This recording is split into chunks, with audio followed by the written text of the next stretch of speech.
У каждого из нас найдется самая любимая история. Меня часто упрекали, что я слишком настаиваю на том, что истории обязаны нас чему-то учить.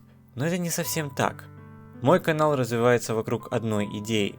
Истории, даже если они вымышленные, нельзя недооценивать. Суть искусства в том, что оно всегда делается для аудитории. Без нее искусство не существует как таковое, оно сделано для кого-то.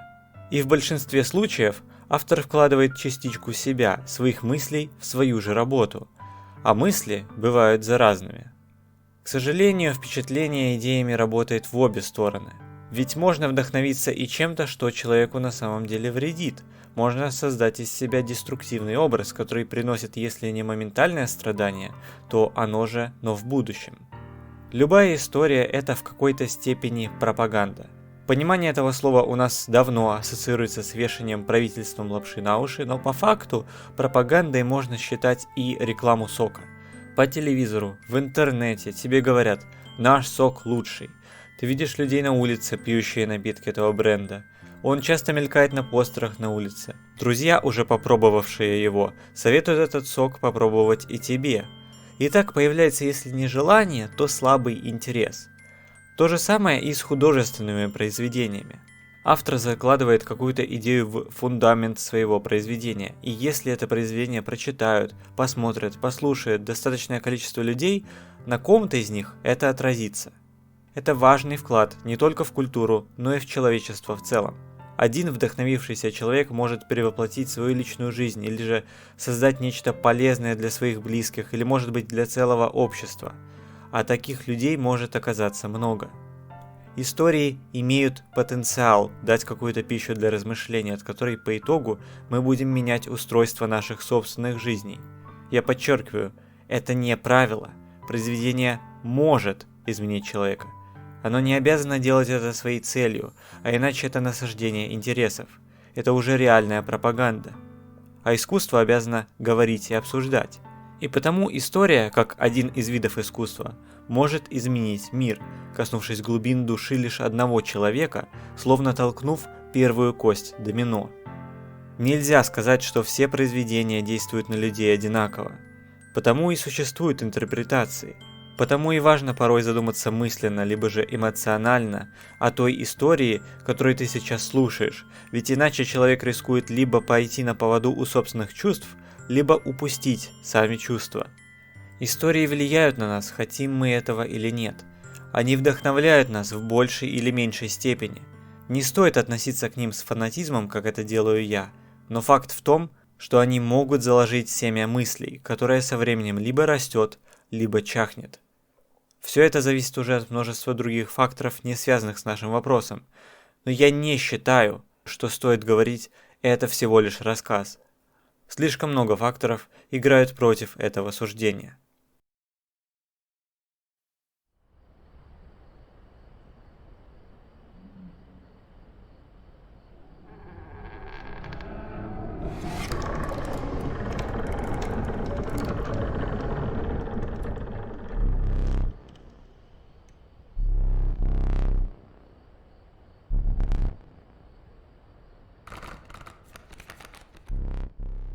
Глубокий сюжет. Думаю, из самого названия ясно, что это такое. Это какое-то произведение, которое заставляет нас задумываться.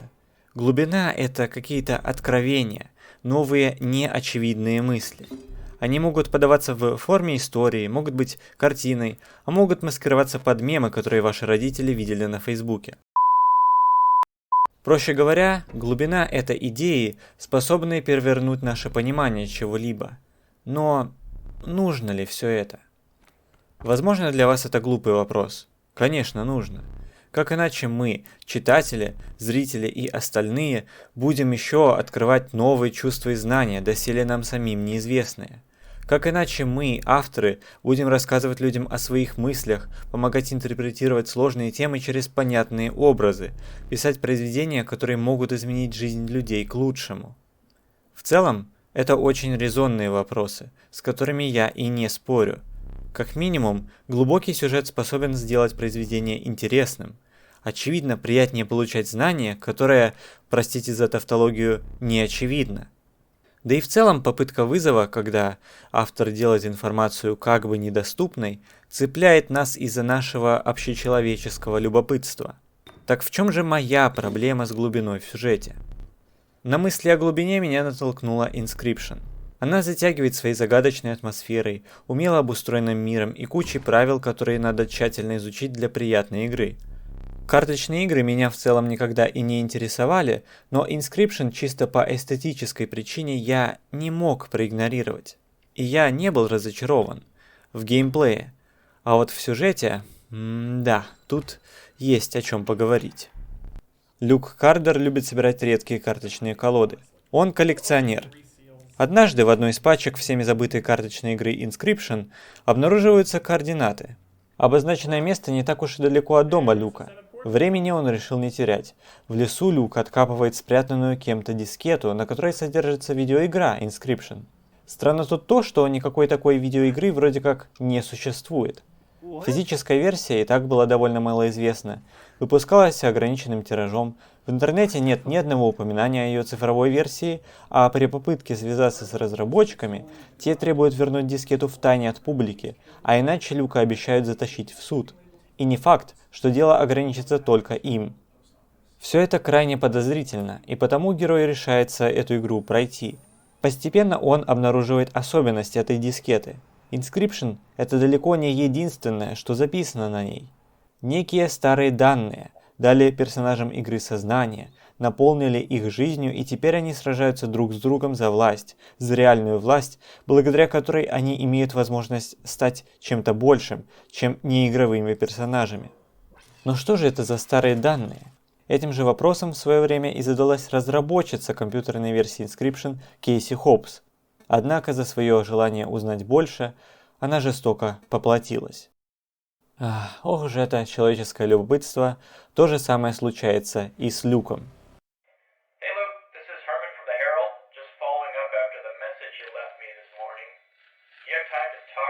Yes, thank you so much for getting back to me. No problem, Luke.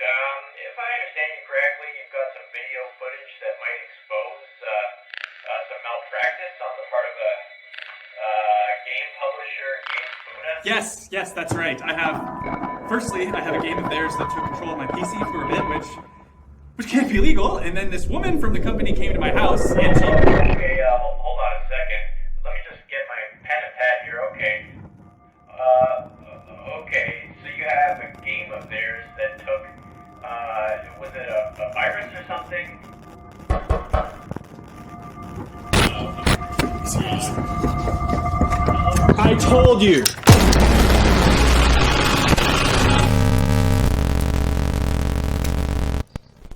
Ну что же там такого было?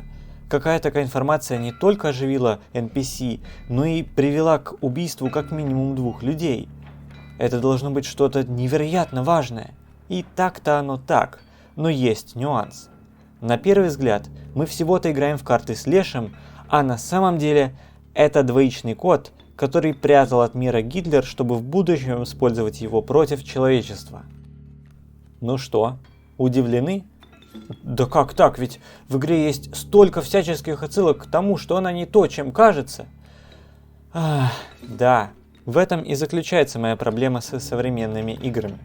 Inscryption полна секретов, и причем таких секретов, которые потребовалось решать месяцы.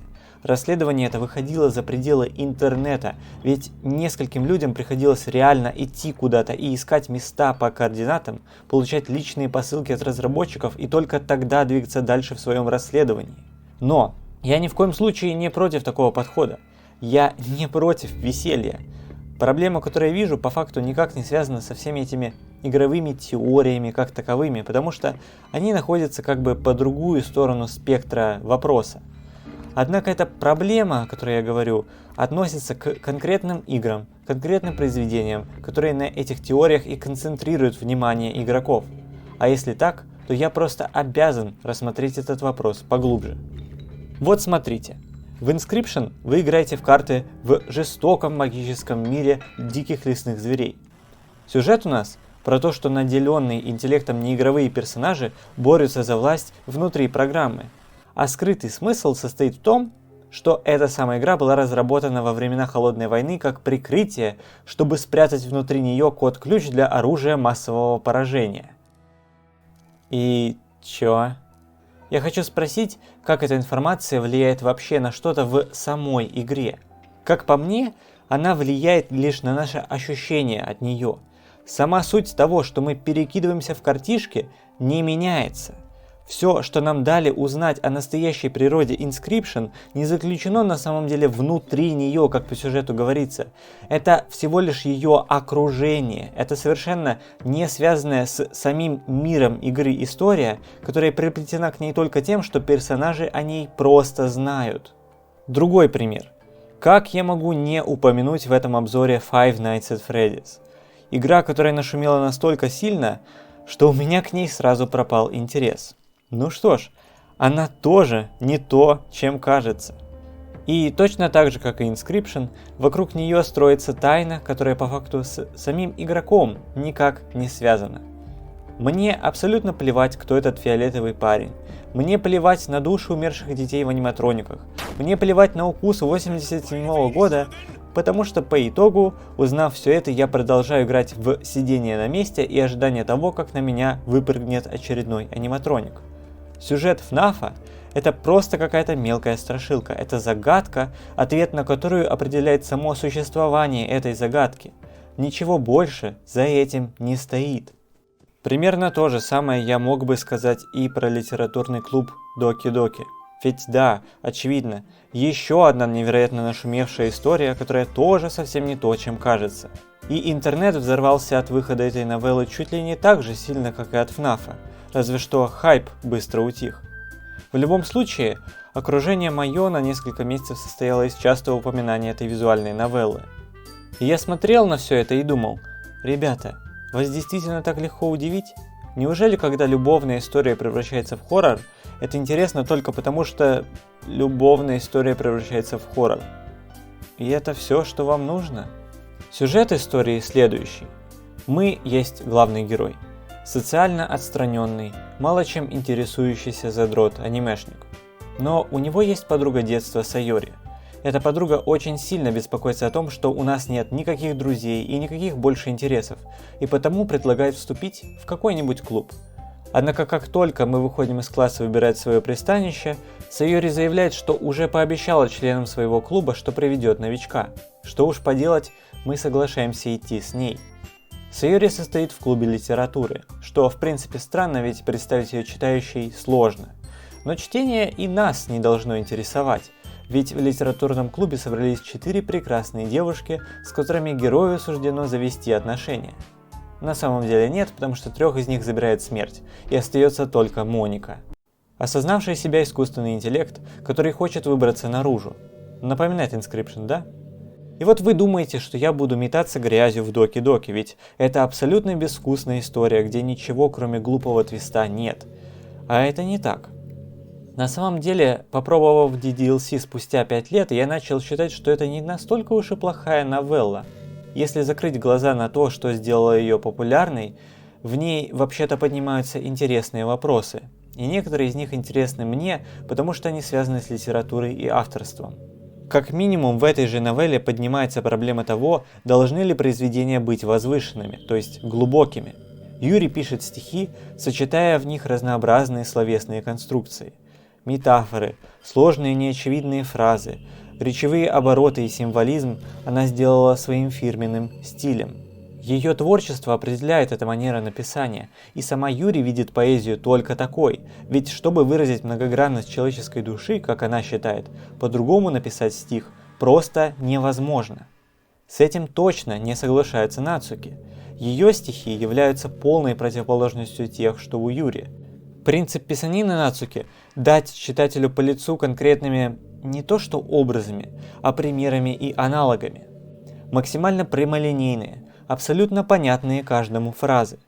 Однако это не значит, что ее произведения от этого становятся лишены смысла. Напротив, даже несмотря на то, что этот смысл в них лежит на поверхности, все равно после прочтения остаются интересные мысли. А если не мысли, то все равно в этих стихах можно проследить чувства, которые авторка хотела в них вложить. И вот встает такой вопрос, умаляет ли такой стиль написания суть творчества Нацуки? Возвышает ли звучный слог Юри ее собственные работы? К сожалению, игра сама не хочет давать ответ на этот вопрос, однако я оказался приятно удивлен тем, что в этой новелле есть такое. В DDLC довольно много внимания уделено самому литературному клубу, и это очень круто. Да, стихи эти не переворачивают наше сознание, они не диктуют новый путь развития искусства, но их суть тесно связана с повествованием всей игры в целом, искусство как путь к чьей-то душе. И у каждой девочки есть свои способы показать этот путь нам. Вдобавок, я бы сказал, эта часть игры может дать пару реально полезных советов начинающим поэтам. Но это лирическое отступление. Суть-то в чем? Doki Doki Literature Club действительно Literature Club. Проблемы с этой новеллой, как вы, может, поняли, начинаются как раз тогда, когда Моника решает исказить все происходящее в ней. Еще раз подчеркну, я не против того, что люди получают удовольствие от таких историй. Более того, я понимаю, в чем это удовольствие заключается, ведь меня точно так же привлекали подобного рода вещи раньше. Но со временем я стал думать, а можно ли, делая это же самое, достичь большего? Можно ли как-то в таких историях связать этот неоднородный, неоднозначный сюжет с рассмотренными в нем темами? И мне кажется, что в Доки Доки есть попытки этого достичь. Не ознакомившись с историей и персонажами, еще 5 лет назад я думал, что превращение милых посиделок в клубе в настоящий кошмар само по себе и являлось целью не только авторов, но и персонажа Моники. Прочитав же все этим летом, я теперь понимаю мотивы этого персонажа. Я понимаю, что причина возникновения этой истории в принципе – это боль, вызванная бесконечным одиночеством. К моему сожалению, эту боль я ощущаю только в одном персонаже из 4, в Сайори. По-моему, на ее переживаниях сценарист сконцентрировал все свое внимание и обделил им остальных. И если я еще готов кое-как принять такое отношение к Юри и Нацуке, Монику совершенно точно стоило написать подробнее. Я бесконечно желаю понять, насколько же тяжело ей жить этой скучной, ненатуральной жизнью среди скриптованных персонажей. Вы только представьте, вот у нас есть фейковая, выдуманная кем-то подруга детства, которая следует прописанному для нее коду. Сайори хочет сойтись именно с персонажем. Сайори хочет сойтись с героем, потому что это скрипт. С другой же стороны, у нас есть осознавшая себя программа, настоящий искусственный интеллект, который стремится уйти от этой фикции как можно дальше.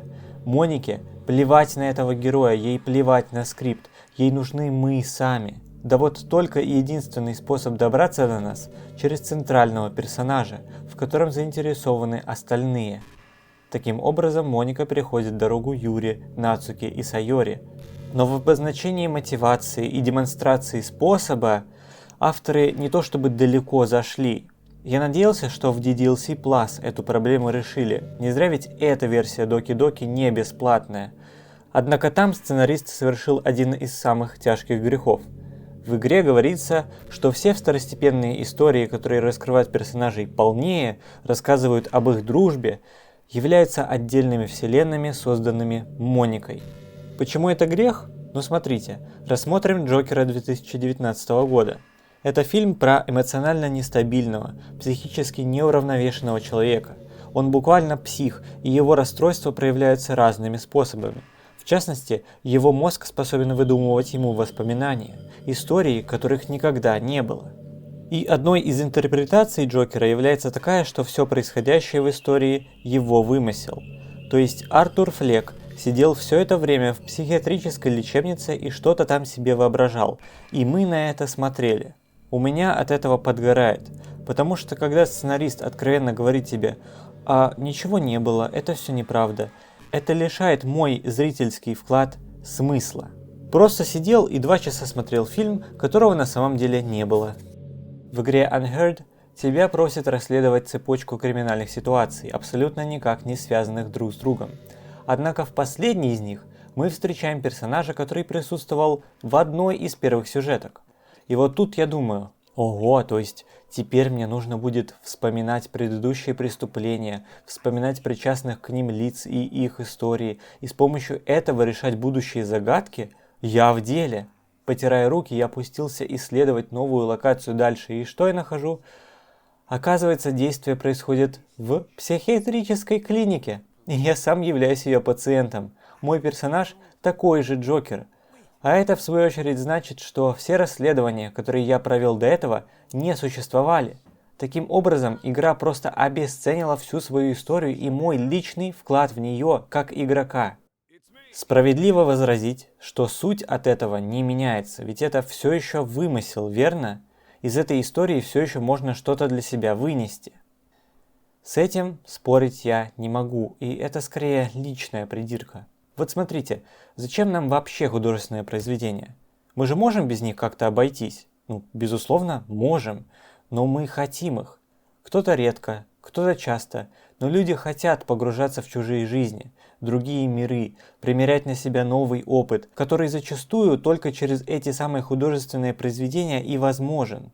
И вдруг, когда ты уже погрузился, в самом конце автор говорит, что события внутри самой его истории нереальны. Так он, как мне кажется, ставит крест на том, что в эти события можно хоть как-то поверить. Эту связь с персонажами, с миром и с самим рассказом обрывают. Магия истории растворяется, ведь теперь то же самое можно сказать и про нее саму. Ты остаешься по сути с ничем. Все время, что ты отдал на этот путь, было потрачено впустую, на вымысел в вымысле. С героями истории ничего не происходило, а потому никак к концу истории они не меняются. Используя такой прием, литературный клуб обесценивает не только эти мелкие сюжеты предыстории про подруг, но и персонажа Моники. Ведь получается, что внутри этих эпизодов она не настоящая, а если и настоящая, то получается, что хоть она и осознает себя, дружится с девочками, но потом без колебаний убивает их, только завидев перед монитором живого человека. То есть автор ставит перед нами только два варианта выбора. Либо все ее старания создать крепкую связь с персонажами по итогу не имеют никакого смысла, ведь они не связаны с основным сюжетом абсолютно никак, либо Монике сопереживать нельзя, ведь она готова убить самых близких людей ради собственной выгоды. И это все напрямую заявлено в истории одной единственной строчкой. Персонажи в основной новелле другие люди, и с ними этих эпизодов из приквела просто не происходило. Я жалею, что не узнал Монику получше, но мне просто не позволили это сделать. Вообще поговорим о выдуманных мирах. Как можно сравнить литературный клуб с Five Nights at Freddy's и Inscription, также довольно интересно сравнить между собой, к примеру, песнь Саи, Пакет с молоком в пакете с молоком и Амори. Во всех этих произведениях присутствует элемент безумия главного героя, отчего внешний мир объективно оторван от того, каким он героем представляется. Однако все эти истории погружают нас в мысли персонажей на разную глубину. В песне Саи агнозия главного героя мало того, что лишь одна из двух перспектив, то есть она не является основной, так она еще и задает вопрос, готовы ли мы променять весь мир на личное счастье. Безумный мир, в котором нам дают ощутить героя, служит здесь в основном как элемент, позволяющий рассказать интересную историю. Смысл пакета с молоком в чувствах. Через безумие главной героини нам дают прочувствовать радости, боли, страхи и переживания бесконечно одинокой, всеми брошенной и никем не понятой девочки. Здесь высокая степень отстраненности от мира играет решающую роль, потому что без этого опыта чувственная связь с героиней слабеет. А в Аморе погружение в сны персонажа вроде как создано тоже для чувств, но по итогу только отвлекает от основного повествования, ведь помимо кошмаров здесь нет ничего связанного ни с героями, ни с вопросами игры. Но об этом вы можете узнать из видео Шитани, ссылочка вот в правом верхнем углу вылезает, или из моего ролика. Меня откровенно расстраивает, что вместо того, чтобы действительно делать свою игру глубокой, то есть вкладывать смысл в свою работу, авторы просто делают саму историю труднодоступной. И в самом факте такого подхода нет ничего плохого. Это просто способ рассказа. Он не положительный и не отрицательный сам по себе. Вопрос в том, как его использовать. но я вижу, что его качеством пренебрегают. А если так, то и историей тоже. Вот есть такой фильм «Под Сильвер Лейк». «Под Сильвер Лейк» – одна из моих любимых кинолент, несмотря на то, что в ее сюжете происходит абсолютный бред, который очень сложно логически собрать во что-то понятное. Я долгое время не мог даже представить, о чем там рассказывают. Рекомендую фильм вам посмотреть сейчас, самим, до того, как я его заспойлерю, и лучше с субтитрами. Итак, прикол в том, что «Под Сильвер Лейк» рассказывает о человеке, который одержим загадками. Настолько одержим, что при попытке отыскать пропавшую девушку, он заходит туда, куда даже и не планировал зайти. Сэм одержим скрытыми смыслами, посланиями, теориями заговора, но сценарий не останавливается здесь. В «Под Сильвер Лейк» содержатся скрытые шифры и коды. Они настоящие, для их создания даже был приглашен человек, который разгадывал зашифрованные сообщения убийцы под псевдонимом Зодиак. Однако, раз сценарист Дэвид Роберт Митчелл рассказывает нам о том, кто решает загадки, то он, возможно, ненамеренно дает комментарий о тех, кто решит разгадать фильм.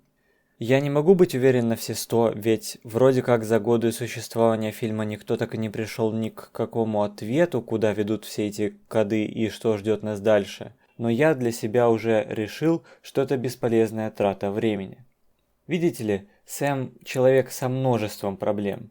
Он постоянно врет друзьям и родным, у него нет работы, его собираются выселять за неуплату, а он только ссорит деньгами так, будто их немерено. Он сексуально объективирует женщин, избивает детей, которые хоть и сделали крупную пакость, не заслужили такой расправы.